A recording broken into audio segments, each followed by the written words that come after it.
పోరగాళ్ళు మారాన్ చేస్తే గౌరవం చేసుకుంటా చిప్స్ కొనిచ్చే ప్రతి తల్లిదండ్రికి ఈ వీడియో అందేదాకా షేర్ చేయర్రి. దీన్ని చిప్స్ కొనియమని ఏడిచే పిల్లలకు ఒక్కటికి 4 మాటలు చూపెట్టుర్రి. ఇంకో ముచ్చట ఏంటంటే ఈ వీడియోని మీ ఫోన్లోనే పెట్టుకొని పిల్లలు చిప్స్ కావాలని అడిగినప్పుడల్లా దీన్ని చూపెట్టుర్రి. ఎందుకే బాలన్న అంటే ఇగో ఇట్లున్నది కథ.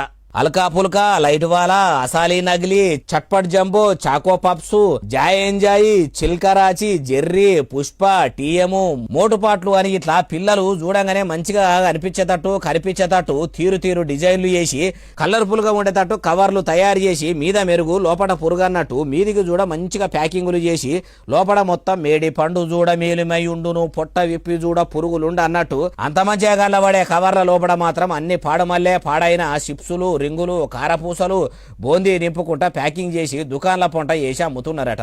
వీటిని ఎట్లా తయారు చేస్తారంటే మాగిన నూనెనే మళ్ళా మసల పెట్టుకుంటా అందులోనే గోలిస్తున్నారట.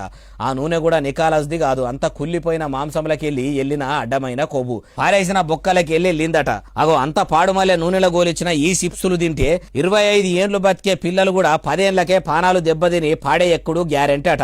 మరి ఇది ఏడనంటే తెలంగాణ గుండెకాయ హైదరాబాద్ పట్టణంలో ఉన్న మైలార్దేవు పల్లెల. ఇంత మంచిగా ప్యాకింగ్ అయ్యి వస్తుంటే ఎంత నీటుగా ఉన్న దగ్గర తయారు చేస్తారో అనుకుంటురేమో, ఎంత గలీజ్ తావలా చేస్తుర్రో చూడుండ్రి. అందుకే అనుమానం వచ్చిన ఫుడ్ ఆఫీసర్లు హెచ్ పాజిటివ్ టీమోలు పోయి చూస్తే ఈ పాడుమల్లె జాగల తయారు చేసే ఈ పదార్థాలు